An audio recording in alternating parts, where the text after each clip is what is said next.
बिस्मिल्लाहिर्रहमानिर्रहीम। आज की हमारी एग्जांपल है consider the set S is the set of Sn of t, C naught of t, Cn of t where n starts from 1 to up to so on, and Sn of t is the function of t which is equals to 1 over under root pi sin nt, and n starts from 1 and 2 up to so on. C naught of t is again the function of t and it is equals to 1 over square root of 2 pi. C N of T के जो तीन terms पे contain कर रहा है एक set, उसने बताया कि ये सेट के अंदर एलिमेंट्स कौन से हैं। C N of T is again the function of T and it is equals to 1 over under root pi cos N T and N is equals to 1 two up to so on. वो ये कह रहा है कि ये set एक ऐसा set है जो real space C of 0 to 2 pi के अंदर लाई कर रहा है, और इसके ऊपर इनर प्रोडक्ट जो इनकी इनर प्रोडक्ट है, जैसे हमने हर स्पेस के ऊपर एक इनर प्रोडक्ट नॉर्म डिफाइन की थी, वहाँ वैसे ही ये कह रहा है कि इसके साथ जो इनर प्रोडक्ट है वो है 0 से 2 pi x of t into y of t D t. आपने प्रूव ये करना है कि एस इज़ ऑर्थोनॉर्मल सिस्टम।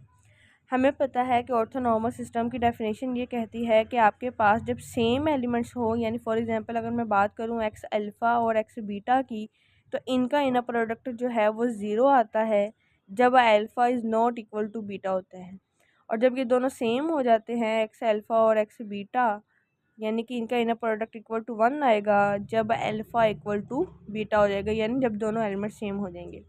अब देखिए, जब हमने इस पूरे के पूरे सिस्टम को ऑर्थोनॉर्मल सिस्टम डिफाइन करना है तो हम क्या करेंगे, एस एन का एस एन के साथ, एस एन ऑफ टी का सी नोट ऑफ टी के साथ, एस एन ऑफ टी का सी एन ऑफ टी के साथ, फिर सी नोट ऑफ टी का सी एन ऑफ टी के साथ, इन सब का आपस में इनर प्रोडक्ट लेंगे।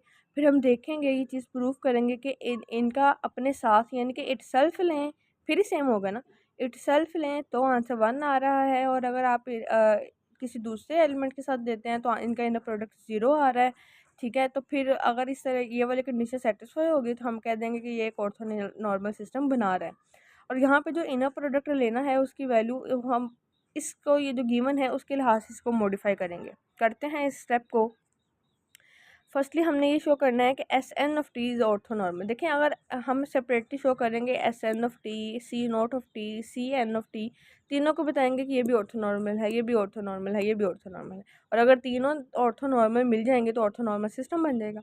तो एस एन ऑफ टी को ऑर्थोनॉर्मल प्रूफ करने के लिए हमें ये प्रूफ करना पड़ेगा कि ये जब ये अपने साथ ही इनर प्रोडक्ट इसका ले तो वो 1 से 1 आता है, और जब इसका बाकी एलिमेंट यानी सी नोट ऑफ टी या सी एन ऑफ टी के साथ इनर प्रोडक्ट लें तो आंसर 0 आता है। उसके लिए सबसे पहले एस एन ऑफ टी का एस एन ऑफ टी के साथ ही इनर प्रोडक्ट लेंगे। तो यहाँ पे उसने कहा कि आपने इनर प्रोडक्ट जो यूज़ करना है ना टर्म, वो ये यूज़ करनी है। तो जो पहला होगा उसको वो वाला फंक्शन, ठीक है, ये आ गया एस एन ऑफ टी, और इंटू वाई ऑफ टी। यहाँ पे वाई ऑफ टी, वाई क्या है यहाँ पे वाई है एस एन ऑफ टी, तो वहाँ पे एस एन ऑफ टी आ गया। एस एन ऑफ टी उसने हमें बताया वो इक्वल है 1 over under root pi sine N T, और यहाँ पे भी आ जाएगा 1 over under root pi sine N T. Under root pi जब दोनों मल्टीप्लाई होंगे आंसर आ जाएगा पाई, या बाहर आ जाएगा 1 ओवर पाई आंसर, और इंटेग्रल आएगा 0 से 2 pi sine square N T. ये साइन साइन से मल्टीप्लाई होगा तो साइन स्क्वेयर एन टी बन जाएगा। और साइन स्क्वायर एन टी इसकी ट्रिग्नोमेट्रिक हमें पता है इक्वल होता है 1 minus cos 2 N T over 2। Integration apply करेंगे 1 पे अप्लाई करेंगे तो आ जाएगा टी, और कोस 2 एन टी ओवर 2 पे करेंगे तो आ जाएगा sine 2 N T over 2 N, यानी कि फर्दर बेस का डेरिवेटिव। बाहर मैंने ये 2 बाहर ले लिया। अब लिमिट अप्लाई इसके ऊपर करेंगे 2 पाई माइनस 0, और इसके ऊपर अप्लाई करेंगे जब, तो आंसर आएगा। देखें, साइन 2 पाई क्या होता है, साइन 2 पाई तो 0 होता है, यानी 2 पाई बेसिकली 0 है ना, तो साइन 0 0 होता है। जब साइन 0 0 हो गया तो पूरी टर्म ही 0 हो जाएगी, तो ये लिखने की ज़रूरत नहीं है। साइन 2 पाई भी 0 होता है, साइन 0 भी 0 होता है, तो वो फिर इसलिए मैंने डायरेक्ट 0 लिख दिया। अंदर ये 2 पाई से कैंसिल हो जाएगा, आंसर क्या आ जाएगा 1। इट्स मीन कि हमने एस एन ऑफ टी का एस एन के साथ ही लिया तो आंसर आ गया 1। अब हम देखें, एक कंडीशन तो सेटिस्फाई हो गई ऑर्थोनॉर्मल की, दूसरी कंडीशन ये थी कि जब इसका एस एन ऑफ टी का किसी दूसरी टर्म के साथ इनर प्रोडक्ट लेंगे तो आपको आंसर 0 मिलना चाहिए। अब एस एन का अब हम सी एन के साथ देते हैं, फिर सी नोट के साथ दे देंगे। ठीक है, तो एस एन के जब मैंने सी एन के साथ लिया तो यहाँ पे एस एन की जहाँ पे उसकी वैल्यू आ गई 1 over under root pi sine N T, और सी एन की जहाँ पे उसकी वैल्यू आ गई 1 ओवर अंडर रूट पाई कोस एन टी। यहाँ पे पाई पाई से अंडर रूट पाई से जब मल्टीप्लाई होगा तो यहाँ पे आ जाएगा पाई, वो बाहर आ गया। अंदर अगेन आ जाएगा sine N T cos N T, two से मल्टीप्लाई भी कर दिया, डिवाइड भी कर दिया, क्योंकि मेरे पास एक ट्रिग्नोमेट्रिक बन रही है कि साइन टू थीटा होता है two sine theta cos theta, तो टू मल्टीप्लाई इसलिए करवाए। यहाँ पे क्या बन जाएगी साइन टू एन टी। अब साइन 1/2 पाई बाहर ही है, इसके ऊपर जब लिमिट अप्लाई करेंगे, इसका पहले इंटीग्रेशन करेंगे तो आ जाएगा cos two N T divided by two n, limit है 0 से 2 पाई की तरफ। जब लिमिट अप्लाई करेंगे तो देखें क्या बन गया, 0 कोस 4 पाई, ठीक है, टू टू मल्टीप्लाई हो जाएंगे ना, कोस 4 पाई माइनस कोस 0 हो जाएगा। कोस 0 1 होता है, लेकिन कोस 4 पाई भी 1 होता है, तो 1 - 1 0 हो जाएगा। ठीक है, तो वो आप थेरेटिकली भी चीज़ों को कर सकते हैं। तो 1 - 1 0 हो जाएगा, तो आंसर हमारे पास 0 आ गया। तो एस एन का जब अपने साथ लिया तो आंसर 1 आया, और दूसरी सी एन के साथ लिया तो 0 आ गया। अब एस एन को सी नोट के साथ, जो थर्ड टर्म हमारे पास बच गई है, उसके साथ लेके देखते हैं। तो एस एन का अब सी नोट के साथ इनर प्रोडक्ट लेंगे तो आ जाएगा 0 से 2 पाई 1/√पाई साइन एन टी इंटू 1/2 पाई।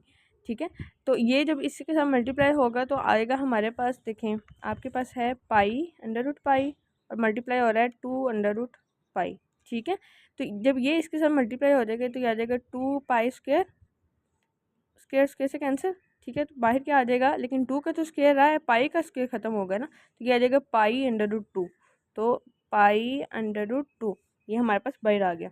अंदर आ गया sine N T, sine N T की इंटीग्रेशन क्या होती है, minus cos N T divided by further base के जब डेरिवेट एंगल के डेरिवेटिव आएगा तो वो आ जाएगा एन, और लिमिट है हमारे पास 0 से 2 पाई। लिमिट पुट करेंगे तो बाहर हमने ये एन बाहर निकाल लिया, 1/n पाई√2 minus cos n 2 pi plus cos n 0। Cos 0 1 होता है, कोस 0 1 होता है, तो -1 + 1 0 हो गया। हैंस पूरी टर्म का आंसर 0। तो एस एन ने तो ये चीज़ साबित कर दिया कि वो एक ऑर्थोनॉर्मल सेट है। अब सी एन और सी नोट की बात आ गई। हमने इस एस एन का इसके साथ भी लेके देख लिया, इसके साथ भी लेके देख लिया। ठीक है, अब बस इन दोनों की टर्म रह गई है, इनका आपस में रह गया, बाकी तो हर एक का आपस में हो गया। तो इन दोनों का आंसर भी असूलन अपने साथ ही आंसर 1 आना चाहिए और एक दूसरे के साथ आंसर 0 आना चाहिए। सी नोट के पहले सी एन के साथ देख लेते हैं। तो सी नोट के जब सी एन के साथ देखेंगे तो यहाँ पे देखें आ गया 1/√2 पाई इंटू 1/पाई कोज एन टी। √पाई और √2 पाई मल्टीप्लाई होंगे तो आ जाएगा पाई√2, 0 से 2 pi cos N T. Cos N T की इंटीग्रेशन होती है sine N T divided by N, और लिमिट है हमारे पास 0 से 2 पाई। तो ये आ जाएगा, जब लिमिट पुट करेंगे तो ये देखें ये आ जाएगा sine N 2 pi minus sine N into 0। Sine 0 0, sine 0 0, तो 0 - 0 0, तो आंसर पूरी टर्म का 0 आ गया। इसका मतलब है डिफरेंट के साथ किया तो आंसर आया 0। अब इट सी एन का सी नोट का सी नोट के साथ ही करके देखते हैं। अगर उसका आंसर 1 आ गया ना तो फिर ये पूरा का पूरा हमारे पास ऑर्थोनॉर्मल सेट बन जाएगा, ऑर्थोनॉर्मल सिस्टम। अब सी नोट का सी नोट के साथ ही करेंगे तो ये आ जाएगा इसके इंटीग्रेशन ऑफ 0 से 2 पाई 1/√2 पाई इंटू 1/√2 पाई, 2 पाई से मल्टीप्लाई होगा तो आंसर आएगा हमारे पास स्क्वायर रूट से ख़त्म हो जाएगा, तो ये आ जाएगा 1/2 पाई। 1/2 पाई बाहर निकाल दिया, अंदर बचा 1।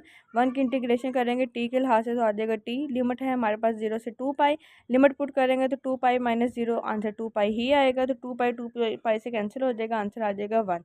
हैंस एस क्या है, हमारे पास एक ऑर्थोनॉर्मल सिस्टम है। अच्छा, एक हमारे पास रह गया है, सी एन का सी एन के साथ नहीं किया था। सी एन ऑफ टी का सी एन ऑफ टी के साथ जब इनर प्रोडक्ट लेंगे 0 से 2 पाई 1/√पाई। अब देखें ये तो इसका स्क्वायर हो गया ना, कोस स्क्वायर एन टी, पाई पाई स्क्वायर रूट से स्क्वायर से कैंसिल हो गया, बाहर आ गया 1/पाई। 0 से 2 पाई लिमिट है, अंदर आगे cos square N T D T. इसका जब मैंने ओपन किया तो याद आएगा 1/2n प्लस 1/2 साइन 2n, और लिमिट आ गई हमारे पास 0 से 2 पाई। लिमिट पुट करेंगे तो 2 से कैंसिल हो जाएगा, अंदर बचेगा पाई, और यहाँ पे आ जाएगा 1/2 साइन 2 इंटू 2 पाई - 0। तो साइन 4 पाई - 0, तो साइन ये बेसिकली 0 - 0 है, तो 0 - 0 0 ही होता है, ये पूरी टर्म 0 हो गई। अंदर क्या बचा, पाई। पाई पाई के से कैंसिल, आंसर क्या आ गया 1। हेंस कि हमारे पास क्या है कि ये पूरा का पूरा जो सेट है ये एक ऑर्थोनॉर्मल सिस्टम बनाता है। अब यहाँ पे एक और से याद रखने के लिए कर लें कि अगर वो ये पूछ ले कि एल स्क्वायर है उसके, वो हमारे पास है -पाई से पाई की तरफ, अब बताएं इसमें ऐसा कौन सा सेट होगा जो कि ऑर्थोनॉर्मल सिस्टम बनाएगा। तो ये सेट आपको याद करना पड़ेगा, e raised power i n T divided by 2 pi, और यहाँ पे जो एन है वो जी यानी सेट ऑफ इंटीजर से बिलोंग कर रहा है। तो ये जो सेट है ये एक ऑर्थोनॉर्मल सेट है एल स्क्वायर स्पेस के अंदर। अब नेक्स्ट वीडियो में हम ऑर्थोगोनलाइजेशन थ्योरम को पढ़ेंगे, जिसे हम ग्राम श्मिदत ऑर्थोगोनलाइजेशन प्रोसेस भी कहते हैं।